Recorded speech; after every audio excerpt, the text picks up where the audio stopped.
আমার পিছনে রয়েছে বুর্জ খলিফা, পৃথিবীর উচ্চতম বিল্ডিং। আর এই এক্সপেরিয়েন্সটা করতে আমি এই বিল্ডিং এর একেবারে টপে যাব।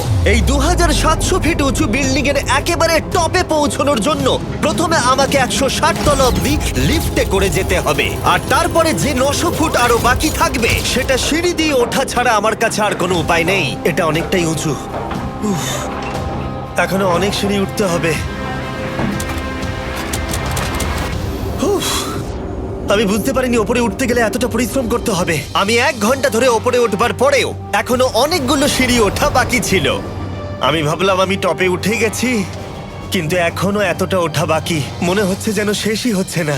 এবার আমার মনে প্রশ্ন আসতে শুরু করলো যে এটা আমি সত্যিই পারবো কিনা।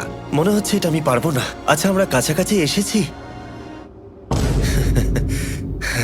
এটাকে তোমরা না ধরতে পারো। এত প্রতিকূলতা সত্ত্বেও আমি নিজেকে বোঝাচ্ছিলাম যে আর কিছুক্ষণের মধ্যেই আমি খুব অল্প সংখ্যক মানুষের মধ্যে একজন হব যারা পৃথিবীর সব থেকে উঁচু বিল্ডিং এর টপে উঠেছে। আমি বুঝে গেছিলাম এখান থেকে ফিরে যাওয়া যাবে না। ঠিক আছে, আর একটু।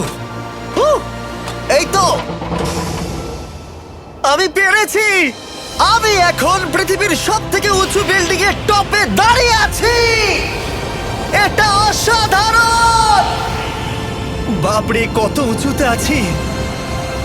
আমার খুব ভয়ও লাগছে। আমার নিচে তাকালে হবে না, শরীর খারাপ হয়ে যেতে পারে। ভয় লাগছে আমার।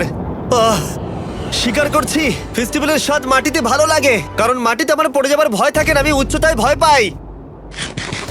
যখনই আমি আমার কোনো ভয়ের সম্মুখীন হয়েছি তখন সেটা আমাকে অনেক কিছু শিখিয়েছে এবং মজাও দিয়েছে। এটা করে আমি খুব খুশি হয়েছি। তোমাদেরকেও বলবো, কমফোর্ট জোনের বাইরে এসো, এমন কিছু করো যেটা তুমি সাধারণত করো না। তাতে তোমরা অনেক কিছু শিখবে আর মজাও পাবে। দেখার জন্য ধন্যবাদ। আশা করবো এই ভিডিওতে আমাদের পরিশ্রম তোমাদের ভালো লেগেছে।